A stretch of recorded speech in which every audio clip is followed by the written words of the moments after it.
ہم تو نماز بھی پڑھتے ہیں تو ایسا لگتا ہے جیسے اللہ کے اوپر بہت بڑا احسان کر کے آ رہے ہیں. مسجد سے نکلے, داڑھی پہ ہاتھ پھیرے, نکل, السلام علیکم, وعلیکم السلام. لگ رہا ہے جیسے اللہ پر بہت بڑا احسان کر کے آیا ہے, اللہ پر بہت بڑا احسان کر کے. اور کچھ تو ایسے ہیں ہم سے کہے جرجی صاحب جب سے ہم نے نمازیں پڑھنا شروع کی تب سے اور روزی روٹی میں تنگی ہو گئی, پتہ نہیں چل رہا کیا ہے. اس سے تو ہم پہلے جو نماز نہیں پڑھتے تھے, اس نے یہ نہیں کہا کہ ہم پڑھنا نہیں چاہتے, اس نے کہا مجھے وجہ بتاؤ مولانا صاحب. میں انکار نہیں کر رہا ہوں, میں کہتا ہوں نماز پڑھنا چاہیے, لیکن جب سے میں نے نماز پڑھنا شروع کی تب سے میرے اوپر اور پریشانیاں آنا شروع ہو گئی. میں کیا کروں مولانا صاحب, آپ بتائیے. نماز نہیں پڑھتا تھا تو خوب ملتی تھی. ہم نے کہا آزمائش کس کا نام ہے, امتحان کس کا نام ہے. اللہ تعالیٰ نے کہا کہ ہم ہر مسلمان کو آزمائیں گے, آزمائش اس کی کریں گے. یہ آزمائش, یہ امتحان کس چیز کا نام ہے؟ اور سوچ کتنی بدل گئی, سوچ کتنی بدل گئی. آج ہم نماز پڑھ رہے ہیں اور اگر روزی روٹی میں کمی ہو جائے تو ہم کیا کہتے ہیں؟ روزی روٹی میں کمی آ جائے تو ہم کیا کہتے ہیں؟ یار جب سے نماز پڑھ رہا ہوں ہماری روزی روٹی تنگ ہو گئی ہے, ہمیں برکت نہیں ہو رہی ہے. اور اللہ کے نبی کے زمانے میں ایک صحابی اسلام لائے, ایک شخص اسلام لایا, صحابی بن گیا, اور جب صحابی بنا تو نماز شروع کر دی. اور جب نماز شروع کی تو بکریوں کا ایک ریوڑ ان کے پاس ہو گیا, اس کے بعد اونٹوں کا ریوڑ ہو گیا, اس کے بعد ان کے پاس لمبی چوڑی رقم تیار ہو گئی, بہت امیر آدمی ہو گئے.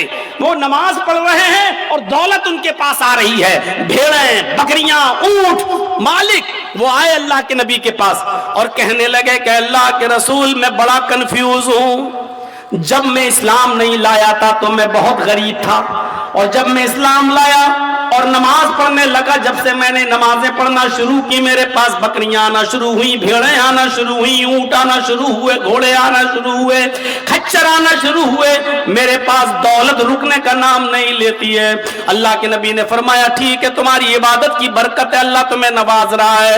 اس نے کہا نہیں, اے اللہ کے نبی میں یہ سوچ رہا ہوں, اے اللہ کے رسول میں یہ سوچ رہا ہوں کہیں اللہ میری عبادتوں کا صلہ, اللہ میری نماز کا صلہ, اللہ میری نماز کا بدلہ اور نماز کا انعام اسی دنیا میں تو مجھے نہیں دے رہا ہے, اور آخرت میں کہیں ہمیں محروم تو نہیں کر دے گا.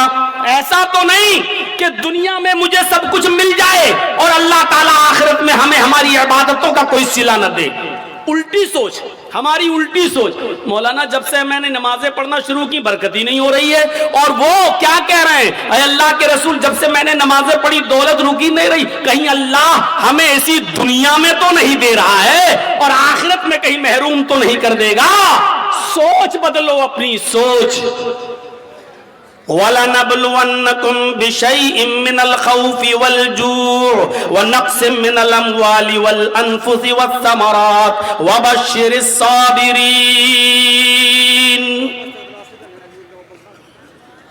اللہ کہتا ہم تمہیں آزمائیں گے. مسلمانوں سنو, اللہ کہتا ہم تمہیں آزمائیں گے. وَلَنَبْلُوَنَّكُمْ بِشَيْءٍ مِّنَ الْخَوْفِ, ہم تمہیں آزمائیں گے خوف ڈال کر, ایسے حالات پیدا کر دیں گے کہ تم ڈرو گے. جیسے آج پورے ہندوستان کے ہی نہیں پوری دنیا کے حالات پر آپ نظر ڈالیے آپ, اور کسی ایک جگہ پر بھی آپ دیکھ لیجئے کہ مسلمان جہاں رہتا ہے اس مسلمان کو کہیں امن, کہیں شانتی, کہیں سکون اس کو نظر آ رہا ہے؟ مجھے بتائیے. ایران کے حالات دیکھیے, مسلمان کہیں سکون کے ساتھ ہے. سیریا کے حالات دیکھیے, مسلمان کہیں سکون کے ساتھ ہے. لبنان کے حالات دیکھیے, کہیں مسلمان سکون کے ساتھ ہے. عراق کے حالات دیکھیے, مسلمان کہیں سکون کے ساتھ ہے. فلسطین کے حالات دیکھیے, مسلمان کہیں سکون کے ساتھ ہے. اردن کے حالات دیکھیے, مسلمان کہیں سکون کے ساتھ ہے. مجھے دنیا کا کوئی ایسا چپا بتائیے جہاں مسلمان رہتا ہے اور وہاں سکون کے ساتھ ہو. آپ اپنا پڑوسی ملک دیکھ لیجئے, مسجدوں میں بمباری ہو رہی ہے, ایک دوسرے کو مار رہا, قتل کر رہا ہے. آپ کے اپنے پڑوسی ملک کے اندر مسجدیں تک محفوظ نہیں ہیں اور وہاں آتم گھاتی حملے ہو رہے ہیں. یہ کون سا اسلام ہے اور کون سی اسلام کی تعلیم ہے؟ میرے بھائیوں، آپ دنیا کی کسی چپے پہ جا کر دیکھ لو اور بتاؤ، اتہاس، ہسٹری اور آج کی موجودہ حالات کو کا جائزہ لے کر مجھے بتاؤ کہ مسلمان کہاں چین و سکون کے ساتھ ہے. ضربت علیہم الذلۃ والمسکنہ، اتنا ذلیل، اتنا رسوا، اتنا انسلٹڈ، اتنا ذلیل اور رسوا دنیا کے کسی دور میں نہیں ہوا تھا جتنا آج کے دور میں مسلمان ہے. کیوں؟ اس کی وجہ یہ ہے کہ آج اس کے اندر سے ایمان نکل چکا ہے.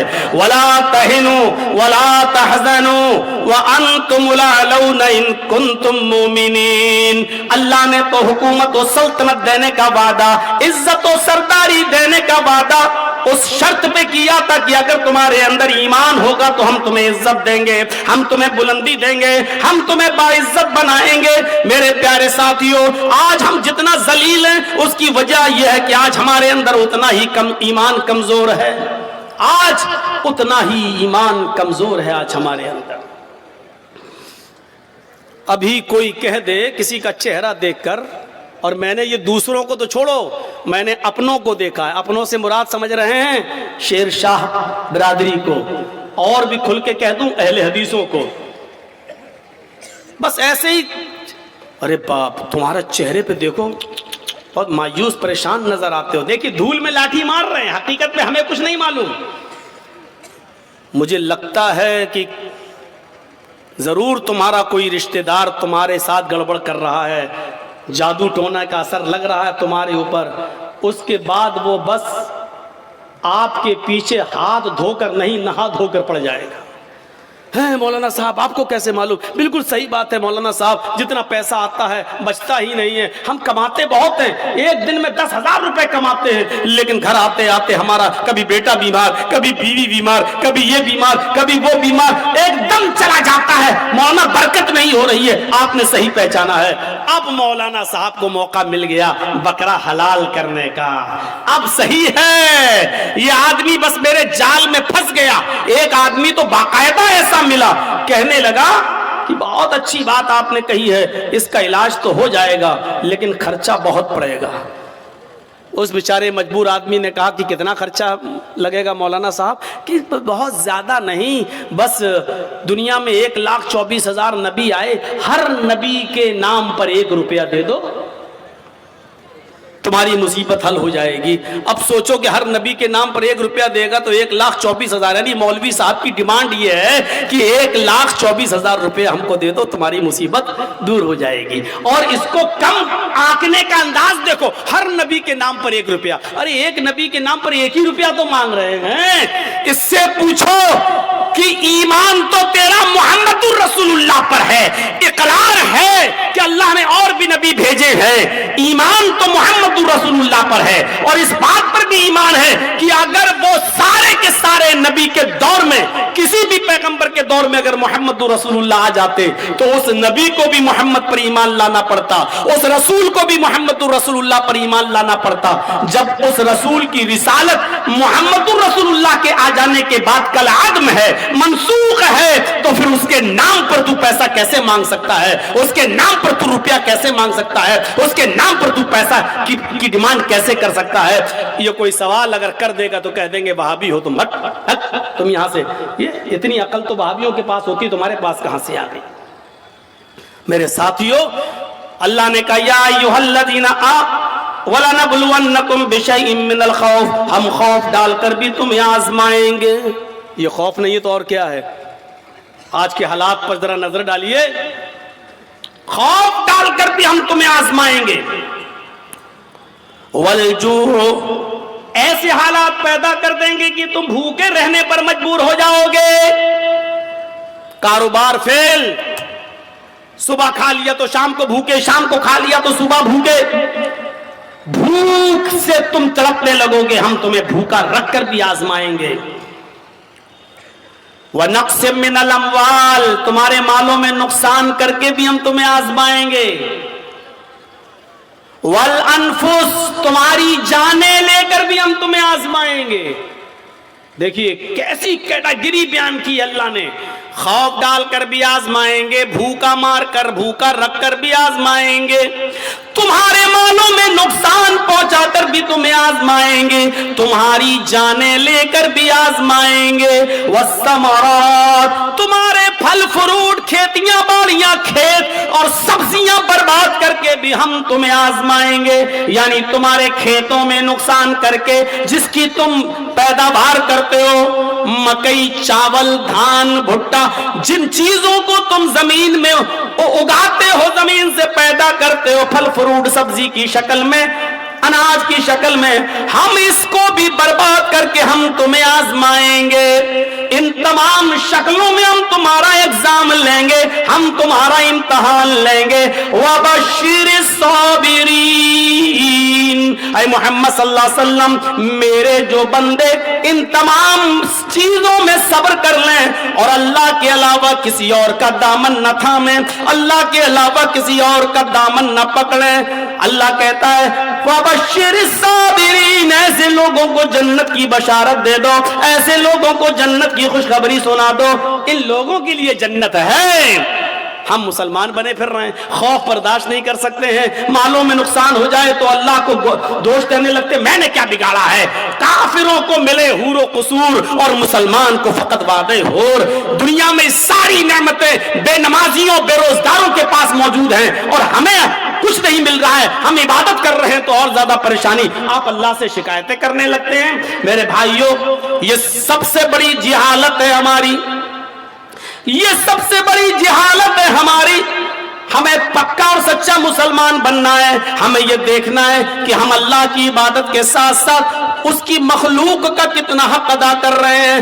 ارے تم تو انسانوں کی بات کرتے ہو اور جرجیز تم تو پڑوسیوں کی بات کرتے ہو. اسلام تو یہ کہتا ہے کہ کسی بھی کبوتر کو, کسی بھی مرغی کو, کسی بھی جانور کو باندھ کر اس پر نشانہ نہ لگاؤ. کتنے لوگ ایسے ہیں جو جانوروں پر نشانہ لگاتے ہیں, کتنے لوگ ایسے ہیں مستقبل قریب کے اندر, ماضی قریب کے اندر ایسے بہت سے لوگوں کو تو میں نے اپنی آنکھوں سے دیکھا ہے جو جانوروں کو لڑایا کرتے تھے. دیسی مرغے, مرغ کی لڑائی ہوا کرتی تھی, ان میں ناخن ان کے بڑے بڑے کر دیے جاتے تھے اور مرغ آپس میں لڑاتے ہیں.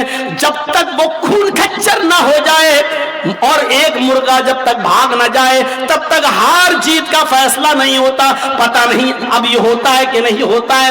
ہمارے اتر پردیش میں یہ جہالت آج بھی چلتی ہے. مجھے نہیں معلوم کہ آپ کے بہار و بنگال میں کیا کنڈیشن ہے.